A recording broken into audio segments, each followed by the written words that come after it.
প্রিয় শিক্ষার্থীরা, আজকে আমরা আলোচনা করব ধারা নিয়ে। আমাদের 9-10 যে ধারার অধ্যায়টি আছে 13তম অধ্যায় 13.1 এবং 13.2। প্রথম অধ্যায় ছিল সমান্তর ধারা। আজকে আমরা যে আলোচনা করবো সেটা হচ্ছে সমান্তর ধারা নিয়ে। দেখো, আমি বোর্ডে অলরেডি একটি প্রশ্ন লিখছি যেখানে অনেকগুলো অংশ আছে। ক্ষয়ের মধ্যে প্রায় 4-5টা প্রশ্ন আছে। এরকম করে আমরা মূলত সৃজনশীলগুলো সাজাচ্ছি। আমি চেষ্টা করবো আজকে এই প্রশ্ন সলভ করার জন্য, তার সাথে অনেকগুলো ক্লু দেওয়ার চেষ্টা করবো। সবাই মনোযোগ দিয়ে খেয়াল করো আমি কিভাবে লেকচারটা শুরু করি। প্রশ্নে লেখা আছে কোন সমান্তর ধারার n তম পদ n স্কয়ার এবং n তম পদ m স্কয়ার।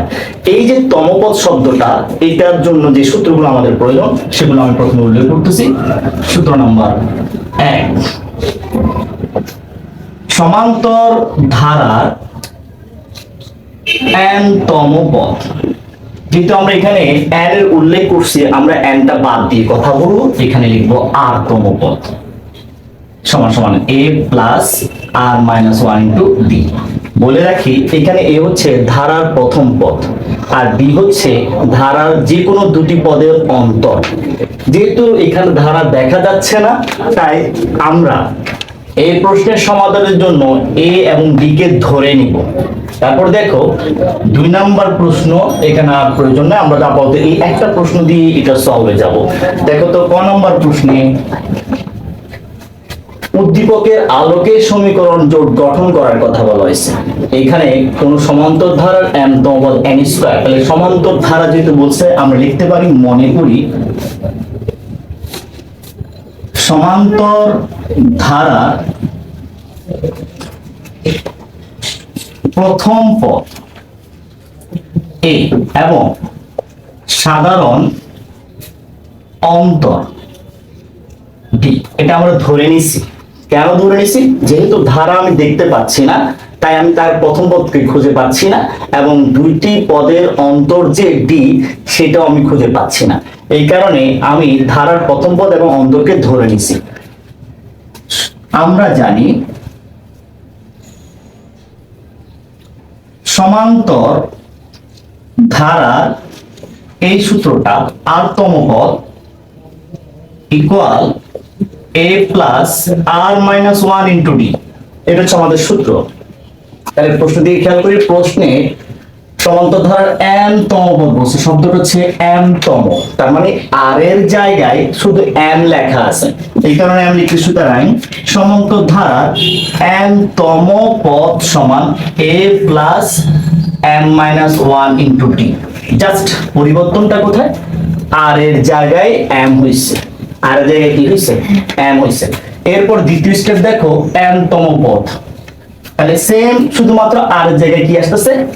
n আসতেছে, এবং দিয়ে লিখবো এবং সমান্তর ধারা n তম পদ equal a plus n minus 1 into d। ওরা যে কথাটা বলছে আমি সেই কথাটাকে এখানে উপস্থাপন করছি।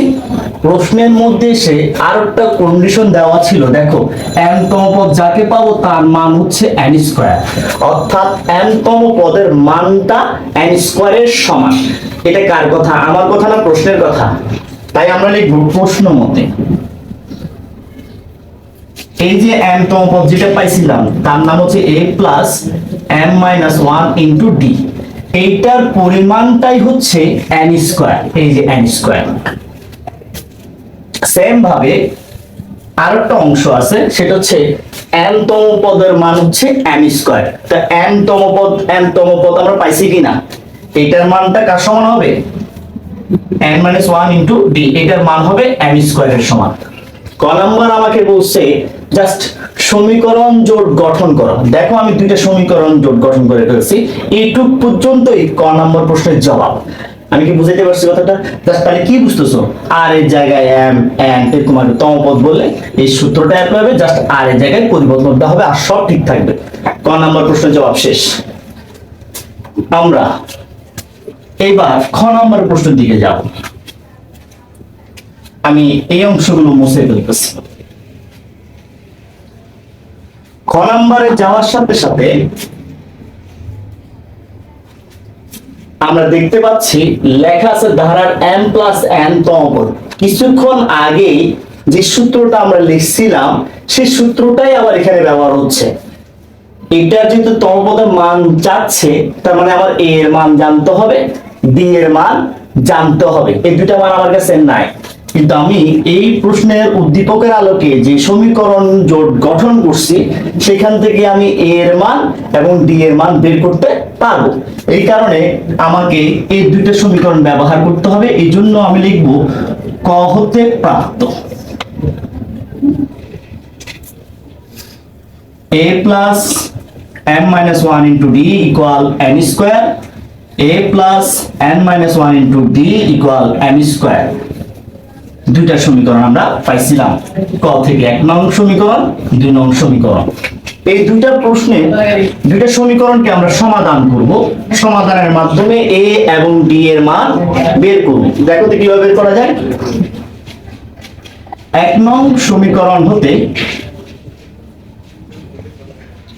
2 নং সমীকরণ বিয়োগ করে পাই। প্রশ্ন করতে পারো আমি কিভাবে বুঝবো বিয়োগ করব না যোগ করব না গুণ করব না ভাগ করব, এটা আমি কিভাবে বুঝবো? দেখো দুটো সমীকরণ দিকে খেয়াল করে দেখো, এখানে এটা আর এখানে এটা সিঙ্গেল সিঙ্গেল, তারা পজিটিভ আকারে আছে।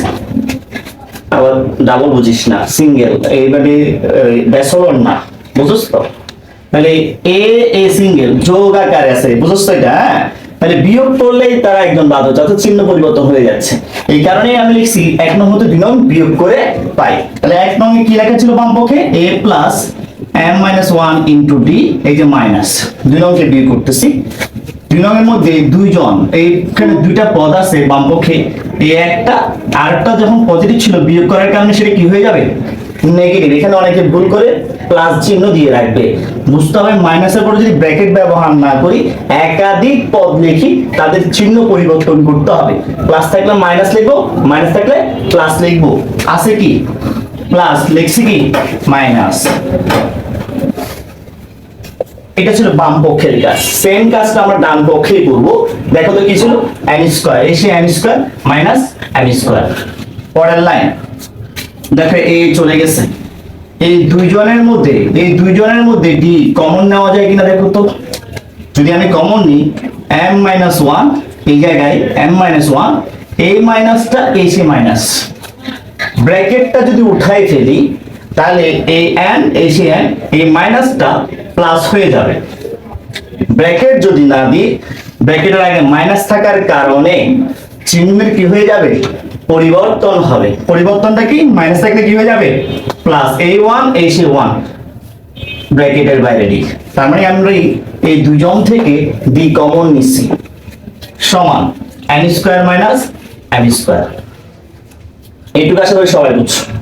পরের লাইন দেখো তো, এই 1টা নেগেটিভ আর এই 1টা কি পজিটিভ, কারেন্টে চলে গেছে না?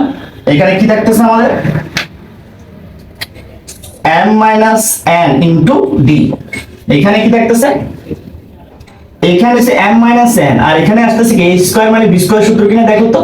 তা আমি দেখতেছি যদি আমি a স্কয়ার মানে b স্কয়ার সূত্র অ্যাপ্লাই করি, তাহলে এখানে n টা আগে থাকতেছে, কিন্তু আমার এখানে কি থাকতেছে? m টা আগে। তো আমি একটু চালাকি করে কি করতে পারি? মাইনাস কমন নিয়ে m square minus n square বানাতে পারি কিনা? মাইনাস দিয়ে আবার গুণ করে আবার আগেরটা চলে আসবে। এটা আমাদের প্রয়োজনের তাগিদে আমরা এই কাজটা করছি। পরের লাইন d রাখলাম, যেহেতু আমরা d এর মান বের করতেছি, m minus n কে ওই সাইডে পাঠিয়ে দিই। এটা যেহেতু এটা d এর সাথে গুণ আকারে ছিল, ওদিকে গেলে কি হবে? ভাগ হয়ে যাবে। দেখো তো, a minus a say minus, a square মানে b স্কয়ার সূত্র অনুসারে আমরা লিখতে পারি a plus b, a minus b। দেখো তো সেম আইটেম পাওয়া গেছে কিনা? এই সেম আইটেম পাওয়ার জন্যই তো আমরা মাইনাসটা কমন নিয়েছিলাম, কাটাকাটি যাই তো। তাহলে সুতরাং d এর মান পাইছি কত? Minus m plus n। একটা মান পেয়ে গেছি। আর একটা আছে a। আমি চাইলে এই d এর মানটা যে কোনো একটা সমীকরণে 1 অথবা 2 এ বসিয়ে a এর মান বের করতে পারি, কিন্তু আমি বের করব না। কেন? আমি জানি এই একটা সূত্রের মাধ্যমে আমরা সমাধান করতে পারবো, সেখানে এর মান বের না করলেও চলবে। তার প্রমাণ কি? আমরা একটা করে দেখি। প্রশ্নের প্রথম অংশ n প্লাস n তম পদ, সূত্র যেহেতু আমরা বুঝছি এইখানে সেই সূত্রটাই লিখতেছি। সুতরাং m প্লাস n তম পদ ইকুয়াল a প্লাস r এর জায়গায় a প্লাস r এর জায়গায় m প্লাস n বসবে। সূত্রের -1, এই সূত্রের -1 ইনটু d। সূত্র বোঝাই গেছে? সূত্র জায়গায় আর এর জায়গায় শুধু পরিবর্তনটা হচ্ছে, আর কোনো পরিবর্তন নাই। তাহলে এখানে একটু খেয়াল করো, m প্লাস n আর এর জায়গায় বসছে, n মাইনাস n তম পদ বললো কি সেম, আর এর জায়গায় n মাইনাস n বসবে। m প্লাস n মাইনাস 1 মানে কি ওই সেম, আর এর জায়গায় m প্লাস n মাইনাস 1 বসবে। বসছে কিনা? এবার দেখো আমি যে যুক্তিটা ব্যবহার করব, যেহেতু আমি এর মান বের করি নাই, সেহেতু আমি কি করব, এইখান থেকে একটা সমীকরণকে সেট করব। কার মতো? এই দুইজনের যে কোনো একজনের মতো। আমরা কি প্রথমটার মতো বানাতে চাই না দ্বিতীয়টার মতো বানাতে চাই? যদি প্রথমটা বানাই, প্রথমটাতে কি লেখা আছে? a plus m minus 1। দেখো তো a ও আছে m ও আছে কিনা। আমি যদি এভাবে লিখি, বুঝো কিনা দেখো, a plus m minus 1 into d। ভালো করে লক্ষ্য করো, আমি কিন্তু n লিখি নাই। nটা নেগেটিভ ছিল না পজিটিভ ছিল? নেগেটিভ না পজিটিভ? পজিটিভ। এই যে পজিটিভ চিহ্ন, n এর সাথে d টা কি সম্পর্ক? গুণের সম্পর্ক। এই n d লিখতে পারবো কিনা? আবার d যদি কমন নি, আবার আগের লাইনটা চলে আসবে কিনা দেখো তো। এই যে কষ্ট করে এটা করছি, এমনি এমনি তো করি নাই, এটার একটা ব্যবহার নিশ্চয়ই আছে। সেই ব্যাপারটা কি দেখো, আমি এখান থেকে এই সমীকরণটাকে তৈরি করছি। হুবহু এইটা এখানে লেখা হয়েছে কিনা দেখো তো। এই জায়গায় এসে জাস্ট আমি এই n স্কয়ারটা বসাতে পারবো কিনা? n স্কয়ার বসাই দিছি। তাহলে এই কি আর থাকতেছে? পুরোটা সমীকরণটা n স্কয়ার দিয়ে শেষ হয়ে গেল না? a প্লাস এই সে প্লাস n এর জায়গায় n, d এর জায়গায় d এর মানটা কত? মাইনাস m প্লাস n লেখা। দেখো একটু বুদ্ধি খাটায় দেখো, আমি a এর মানও বসাইছি, d এর মানও বসাইছি। এখানে a ও নাই d ও নাই, তার মানে যেটা আসবে সেটা কি? সলিউশন। কিভাবে দেখো তো, n স্কয়ার হয়ে গেছে, মাইনাসের প্লাসে কি হবে? মাইনাস n, এটা সাথে কি আকারে আছে? গুণ আকারে। তাহলে m প্লাস n হচ্ছে কিনা দেখো তো। গুণ করে দিই, n স্কয়ার মাইনাস n আর n গুণ করলে m n, মাইনাসের প্লাসে মাইনাস n n গুণ করলে n স্কয়ার। দেখো তো একটা পজিটিভ আর একটা কি নেগেটিভ, কাটাকাটি যাবে কিনা? কি থাকে? এটা সলিউশন পাইছি কিনা? সেম ভাবে দ্বিতীয় পার্ট বের করতে পারবো কিনা? এইখানে করে দিচ্ছি। অথবা m মাইনাস n তম পদ equal a plus m minus n minus a1। এই মাইনাস 1টা হচ্ছে সূত্রের, এই যে সূত্র দিয়ে খেয়াল করে দেখো, মাইনাস 1 প্রত্যেকটাতে ছিল। এই সেই মাইনাস 1 ইনটু d, এই সেই d। আমরা আগের মতো এখানে যেভাবে চালাকিটা করছি, এখানেও সে একই চালাকি করব। যে কোনো একটা সমীকরণ গঠন করবে, এটা অথবা এটা, যে কোনো একটা করলেই হবে। আমরা দেখো তো জোর করে a plus m minus 1 into d লিখে দেবো। লেখার পরে দেখবো কি লিখি নাই, কি বাদ পড়ছে। দেখো বাদ পড়ছে n টা। n এর আগে কি চিহ্ন? মাইনাস। এই সেই মাইনাস,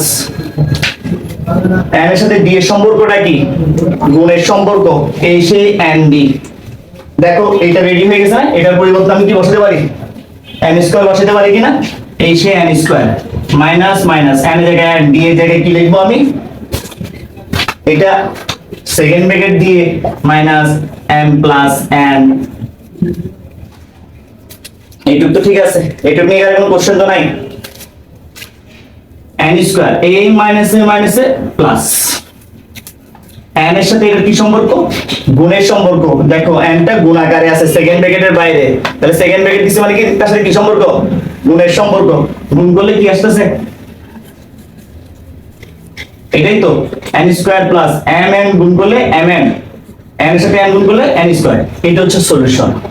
এটুকু আশা করি সবাই বুঝছো। এখান থেকে এই পর্যন্ত সবাই বুঝে গেছো। তারপরে তৃতীয় নাম্বার স্টেপ, এখান দিয়ে জায়গা আর প্রয়োজন নাই, মুছে ফেলতেছি।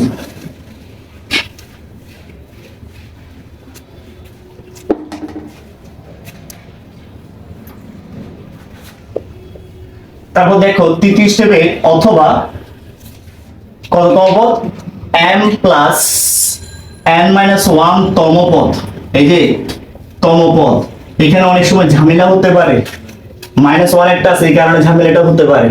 আমাদের পলিসিটা দেখো a প্লাস আর এই জায়গায় m প্লাস n মাইনাস 1 লিখছি, আবার এই মাইনাসটা, এই যে এই মাইনাসটা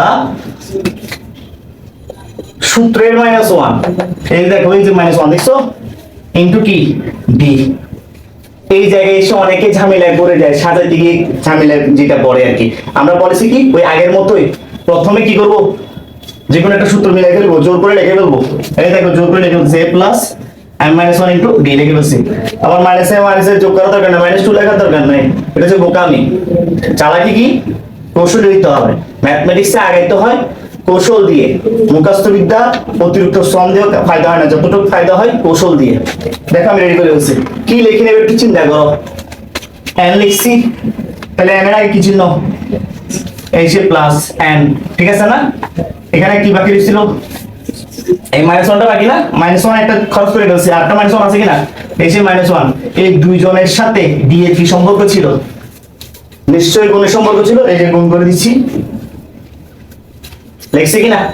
এরপর একটু খেয়াল করো, এটার মধ্যে কি লিখতে পারি এখন, n স্কয়ার লিখতে পারি, এই যে n square plus plus n minus 1 into d, d এর জায়গায় কি লিখবো, আমরা যে মানটা পাইছিলাম মাইনাস, মনে আছে d এর জায়গায় কি পাইছিলাম মাইনাস m প্লাস n পাইছিলাম, সেটাই এখানে বসা দিচ্ছি মাইনাস m প্লাস n।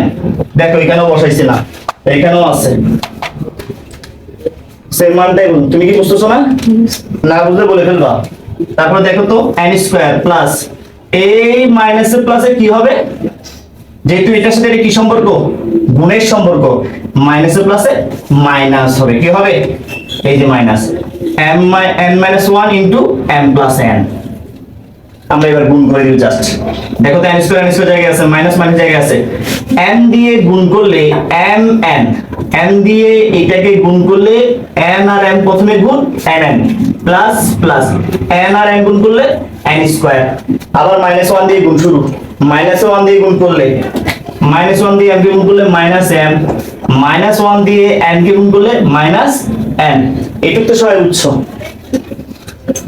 পরের লাইন n স্কয়ার, এই যে ব্র্যাকেটের আগে কি লেখা, মাইনাস লেখা, মাইনাস দিয়ে গুণ করলে চিহ্ন কি হয়ে যায়, পরিবর্তন হয়। দেখো তো পরিবর্তনটা কিরকম, mn minus n square plus m plus n। দেখো তো কাটাকাটি করার কোনো সুযোগ আছে কিনা, একটা সুযোগ আসছে না আমাদের হাতে, n স্কয়ার হচ্ছে নেগেটিভ আর এটা কি পজিটিভ, তাহলে রেজাল্ট কি, একটু এগুলোকে পজিটিভ গুলোকে আগে লেখো, m প্লাস n। অনেক সময় চোখে অনেকের সমস্যা, চশমা দিয়ে দেখতে পারে না, সুন্দর করে লেখা উচিত, m plus n minus m n, ঠিক আছে না? নিম্নের দিকে তো ভালো দেখতে পারো চোখে, সমস্যা নেই, আমার চোখের সমস্যা, একটু ক্লিয়ার।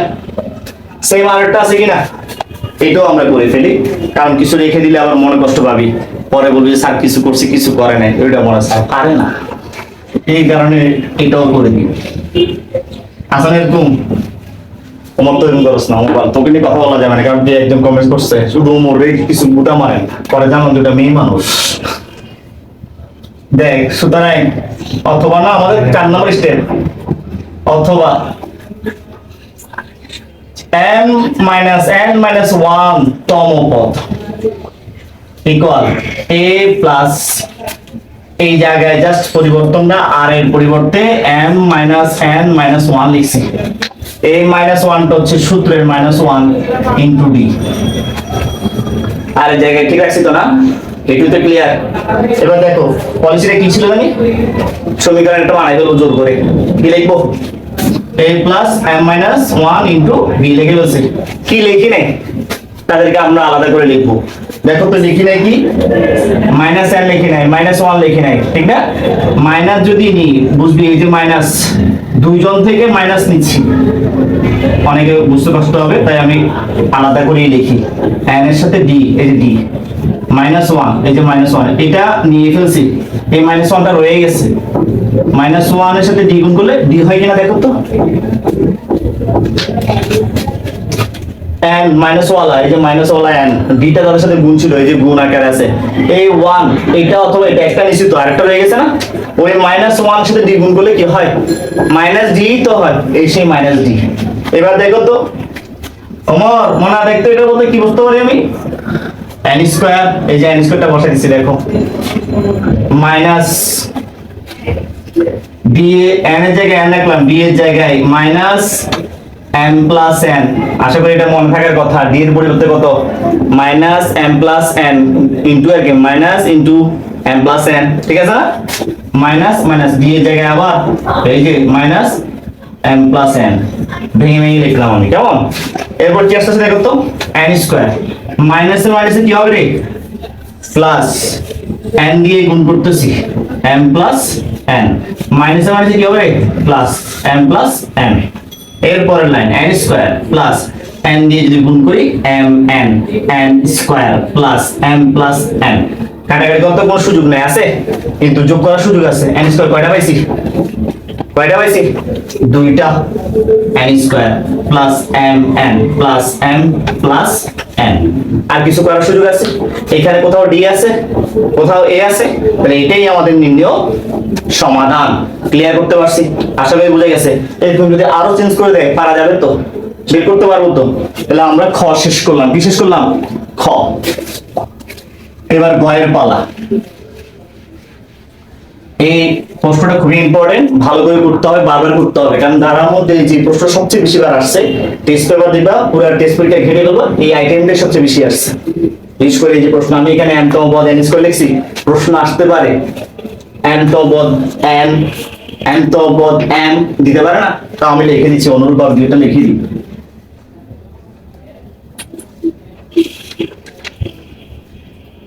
কোন সমান্তর ধারা বাসায় কি করবে আর কি, n তম পদ m স্কয়ার ও n তম পদ,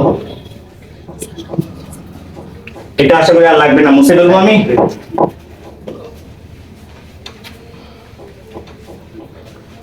n তম পদ কি হবে, n স্কয়ার হলে m plus n, m minus n, m plus n minus 1, m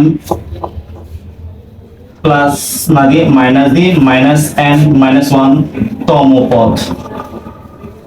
পদ নির্ণয় করো।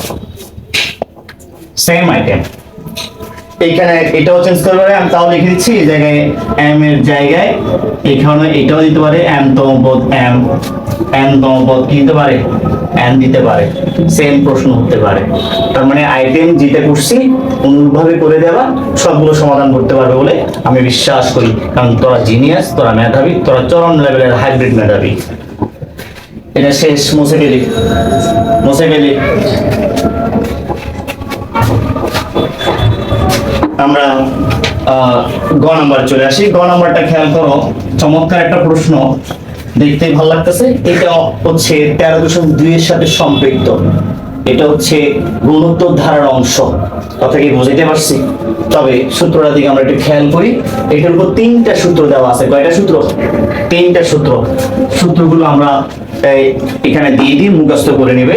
1 নম্বর সূত্র হচ্ছে স্বাভাবিক সংখ্যা, ওই 1 + 2 + 3 + n, এটাকে স্বাভাবিক সংখ্যা বলা হয়। 1 2 3 4 যেগুলো আছে সব স্বাভাবিক সংখ্যা। কথা বুঝে গেছে? ই করে দিতে পারো, ঠিক আছে তো লেখা? আচ্ছা, আজান দিচ্ছ তো, আমরা কি বন্ধ রাখবো? পোস্ট করে দাও।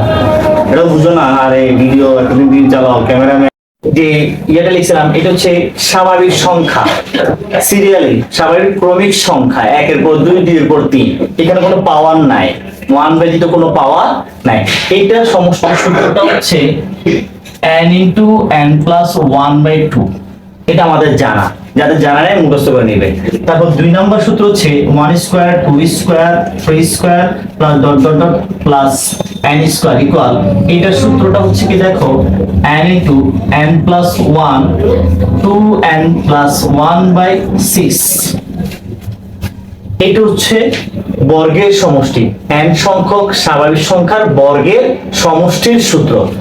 3 নাম্বার হচ্ছে 1 cube 2 cube 3 cube dot dot dot plus n cube. খেয়াল করে দেখো, এটা হচ্ছে সিরিয়াল অনুসারে 1 2 3 ক্রমিক সংখ্যা ঠিক আছে, কিন্তু ঘনের সূত্র, অর্থাৎ n সংখ্যক স্বাভাবিক সংখ্যার ঘনের সমষ্টির সূত্র হচ্ছে n into n plus 1 by কত 2, তাদের উপর পুরোটার উপর হোল স্কয়ার।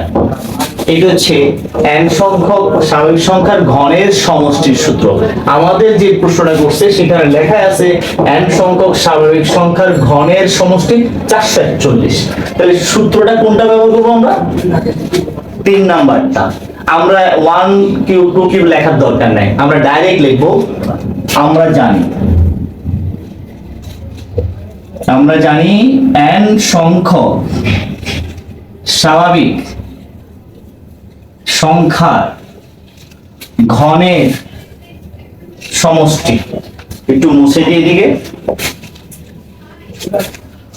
সমষ্টি কি হবে সূত্রটা? n into n plus 1 by 2 পুরোটা কি হোল স্কয়ার। এইটার মান হিসাবে লেখা আছে 441, অর্থাৎ এটা 441 এর সমান। এটা কার কথা? প্রশ্নের কথা। তাই আমরা লিখব প্রশ্ন মতে n into n plus 1 by 2 পুরোটা উপর হোল স্কয়ার সমান সমান 441। দেখো এই স্কয়ারটা পুরোটার উপর আছে, ওদিকে গেলে বর্গমূল হয়ে যাবে। আর দেখো বর্গমূল করলে, এটাকে বর্গমূল করলে কত আসে দেখো তো? 21 আসে। দেখো বর্গমূল করে দেখো 21 আসে। n সাথে n গুণ করলে n স্কয়ার, 1 গুণ করলে n, 21 আর 2 গুণ করলে 42। আমরা n স্কয়ার প্লাস n এই 42 কে দিকে নিয়ে আসবো। তাহলে দেখো তো মিডল ফ্যাক্টর করার একটা সুযোগ পেয়ে যাব। যেহেতু আমরা আগে থেকে পড়ছি, এটা নিয়ে আমার বিস্তারিত কথা বলার কোনো দরকার নাই, তাহলে তোমরা বুঝো। তাহলে 6 7 42, তাই না? 6 বড় না 7 বড়? 7 বড়। তাই 7 কে আমরা আগে লিখবো -6n। এই যে যোগ বিয়োগ করলে দেখো একটা n চলে আসছে, -42 ইকুয়াল 0। মনে রাখবে মিডল টার্ম ফ্যাক্টর করার ক্ষেত্রে দুইজন পজিটিভ দুইজন নেগেটিভ, নাহলে সবাইকে পজিটিভ হতে হবে। কথা কি বুঝতে পারছি? 3 জন নেগেটিভ 1 জন পজিটিভ, অথবা 3 জন পজিটিভ 1 জন নেগেটিভ হতে পারবে না। কথা কি বুঝতে পারছি?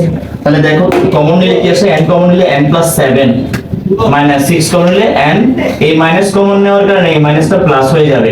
6 7 42। দেখো তো সেম হচ্ছে কিনা, তোমার মিরর অফ ফ্যাক্টর ঠিক আছে কিনা। যদি এই জিনিসটা মিলেতে তাহলে বুঝবে ঠিক আছে, যদি না মিলে বুঝতে হবে তোমারটা ভুল হচ্ছে, ঠিক করে নিতে হবে। পরের লাইন, এখান থেকে আরেকটা লাইন করি। এই দুজন থেকে দেখো তো n প্লাস 7 কমন যায়, কমন নিলে এখানে থাকে n, এই সে n, এখান থেকে n প্লাস 7 চলে গেলে -6 থাকে, এই সে -6 ইকুয়াল 0। দুইটা রাশি গুণাকারে থেকে শূন্যের সমান হলে হয় অথবা লেখা যাবে। তাহলে আমরা হয় যে লিখতেছি হয় n প্লাস 7 ইকুয়াল 0। সুতরাং n এর মান দাঁড়াচ্ছে -7 অথবা n minus 6 equal 0, সুতরাং n equal 6। খেয়াল করে দেখো এখানে -7 আসছে। ক্রম সংখ্যা রোল নাম্বার কখনো নেগেটিভ হয় না। দুর্গপ্রস্থ যেরকম নেগেটিভ হতে পারে না, ক্রম সংখ্যাও তেমনি ভাবে নেগেটিভ হতে পারে না, জনসংখ্যাও কি হতে পারে না, নেগেটিভ হতে পারে না। সেই হিসাবে এটা গ্রহণযোগ্য নয়। একটু আশা করি ক্লিয়ার হয়েছে। তাহলে আমরা জানতে পারলাম এই যে সংখ্যাটা 441, এটা মূলত 6 জনের কিউবের সংখ্যা, 6 জনের কিউবের সমষ্টির পরিমাণ। কথা বুঝতে পারছো? কয়জন? 6 জন। পরে এসে বলতেছে যে n এর মান, এই যে n এর মান জেনে গেছি, সুতরাং n এর মান, সুতরাং নির্ণয় মান n ইকুয়াল কত? 6। এরপর বলছে যে ওই n সংখ্যক, তাহলে কয়টা সংখ্যক? 6 সংখ্যক, 6 জন, 6 জনের স্বাভাবিক সংখ্যা, 6 জন স্বাভাবিক সংখ্যা কি বর্গের সমষ্টি চাইছে। তাহলে আমরা এখন কি লিখবো? আবার আমরা জানি n সংখ্যক স্বাভাবিক সংখ্যার বর্গের সমষ্টি, এটা আমাদের সূত্র হিসেবে জানা। এই যেটা এখান থেকে শিখছিলাম, সূত্রটা কি? n into n plus 1 into 2n plus 1 by 6 এটা হচ্ছে আমাদের n সংখ্যক স্বাভাবিক সংখ্যার বর্গের সমষ্টি। মুখস্থ ছোটস্থ করে ফেলতে হবে। এখানে আমরা কয়টা পাচ্ছি? 6। সুতরাং 6 সংখ্যক স্বাভাবিক সংখ্যার সমষ্টির সূত্র লিখতে পারবো না, n এর জায়গায় 6 লিখতে পারবো কিনা? সুতরাং বা ডাইরেক্ট লিখে দিতে পারো। এখানে আমরা 6 কথার উল্লেখ না করলে হবে, কেন n তো এই যে n এর মান আছে বসাই দিতে পারবো। 6 into 6 plus 1 into 2 into 6 plus 1 by 6। দেখো এই 6 কাটে চলে গেছে, নিচে কি দেখা যাচ্ছে? এদিকে মুছে ফেলি আমি, কেমন নাহলে এদিকে মুছে ফেলি। তাহলে দেখো উপরের দিকে চলে আসি, এই জায়গায় তাহলে আমরা পাচ্ছি কত?